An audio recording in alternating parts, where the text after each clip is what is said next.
Olá, alunos, tudo bem com vocês? Vamos para a nossa aula 20. Agora vamos para a segunda parte do nosso estudo de receptores, tá? Os receptores elétricos.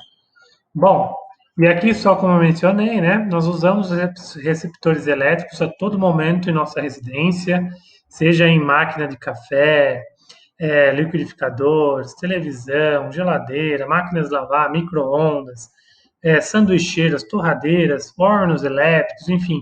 E veja que todos esses casos você tem transformação de energia elétrica em alguma outra forma de energia, né? Ou uma energia para rodar uma pazinha, um motor mecânico, ou para refrigerar uma câmara, ou para bater roupa e tudo mais, ou para aquecer, ou até produzir radiação de micro-ondas e tudo mais, tá? Então, esses casos mostram que os receptores são componentes muito presentes em nosso cotidiano. Nessa aula, vamos falar das potências, tá? Aqui, desculpa, tá gerador, mas é receptor.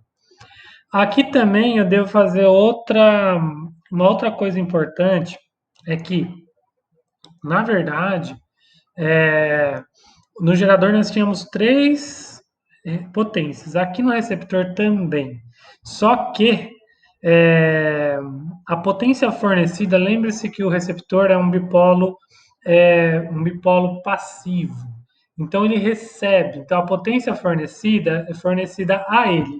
O gerador ele fornecia a potência, então é fornecida por ele. Então aqui é a potência fornecida para o receptor.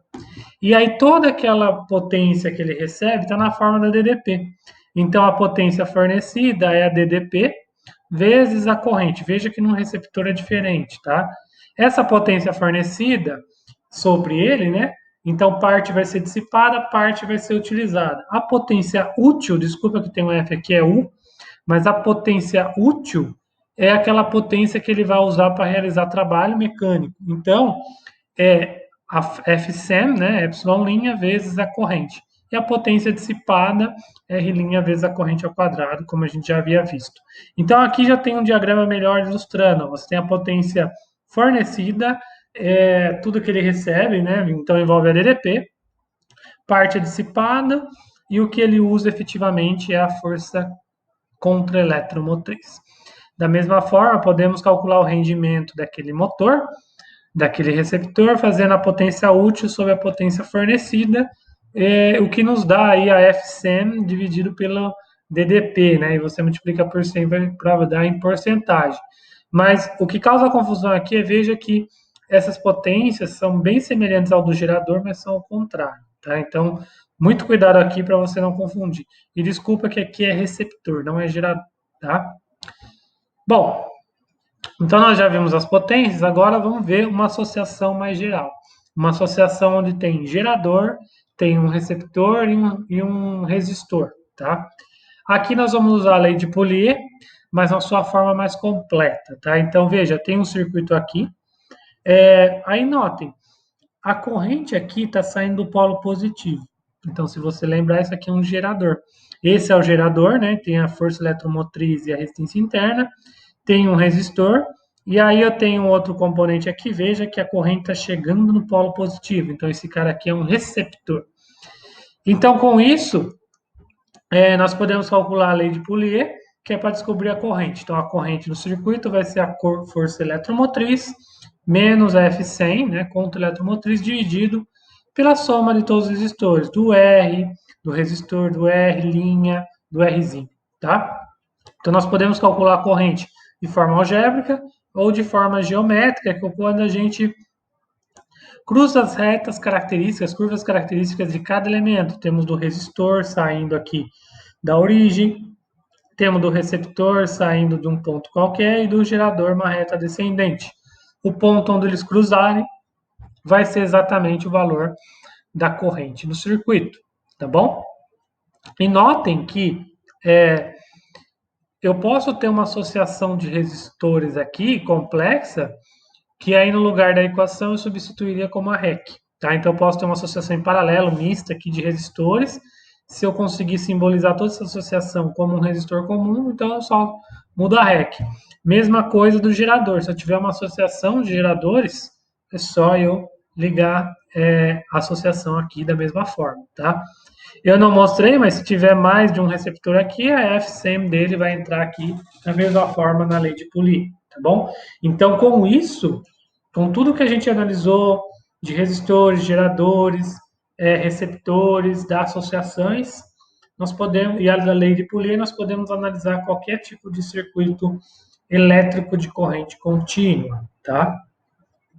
Mas desde que tenha de uma malha, porque aí a gente vai ver depois como que analisa circuitos de mais uma malha, tá? E aí, como exemplo, gente, ó, veja, eu tenho esse circuito aqui, e notem que algumas vezes o circuito não vai te desenhar a corrente, você vai ter que descobrir, tá? Então, nesse caso aqui, eu tenho duas baterias. Aqui, aquele ponto que eu falei, quando você liga baterias diferentes.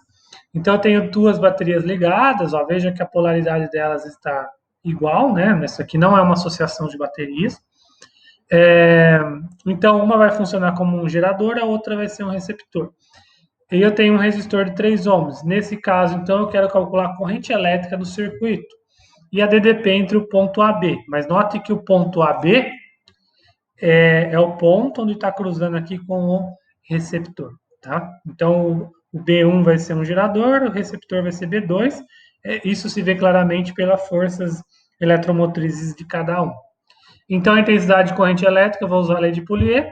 Então, veja aqui, o que tiver menor força eletromotriz vai ser o receptor. Então, vou colocar aqui 18 menos 12. Somo todas as resistências, né, de cada elemento. Então, vou ter aí uma corrente de 1 ampere, tá? Agora, entre os pontos A e B, eu quero saber a DDP. Mas pensa comigo, entre os pontos A e B, eu tenho um receptor. Então, eu tenho o valor da corrente, tenho a resistência interna do receptor, R', e tenho a FSEM. Então, eu vou usar a equação característica do receptor, porque em A e B só tem um receptor. Então, eu vou usar então F100 valendo 12, R' valendo 1 e a corrente valendo 1, fazendo as contas, então eu acho 13 volts. Esse é o valor da DDP entre os pontos A e B. E note que é só entre o ponto A e B, porque se eu pegar o resistor aqui, eu vou aplicar a lei de Ohm com essa corrente, com a resistência do resistor, vou ter uma DDP. Se eu aplicar aqui nesse ponto somente do gerador, eu vou ter que usar a equação característica do gerador e descobrir, tá? Então, essa DDP do receptor é só dele, cada um vai ter uma DDP, tá? Um outro exemplo, eu tenho um motor elétrico, ele tem uma F100 de 100 volts, uma resistência interna de 5 ohms, e aí ele é ligado a 110 volts, uma DDP. Eu quero saber a corrente no motor. Então, vou usar aqui a equação característica do receptor, eu tenho todas as variáveis, só preciso achar a corrente, então vou achar 2 amperes.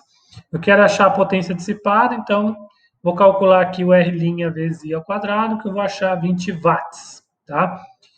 E aí eu quero saber o rendimento, eu pego o F100 dividido pela DDP multiplico por 100, então eu encontro aí 91% aproximadamente, tá bom? Então notem aqui, muito cuidado para você não errar, confundir com o gerador, tá? O gerador, o sinal muda e a ordem desses fatores aqui também muda, tá bom? Sempre lembre-se que quando falar de motores, você está falando de receptores, você não está falando de geradores, tá? Pessoal, então é isso. Com isso, nós terminamos, então, de falar sobre geradores, falamos de receptores, falamos de resistores, os capacitores nós falamos também, mencionamos, né? Mas eles vão entrar um pouquinho mais para frente. E com a lei de Pouliot, nós conseguimos analisar circuitos de uma malha complexos, tá? A próxima parte aqui, nós vamos começar a analisar circuitos mais robustos. Primeiro, nós vamos ver como que faz as medições, né, de circuitos elétricos, de tensão e corrente, e depois nós vamos analisar com as leis de Kirchhoff circuitos mais robustos, tá bom? Mas veja aí que, de forma clara, nós estamos conseguindo entender como que funciona os equipamentos eletroeletrônicos, tá bom? Muito obrigado pela atenção e até a próxima.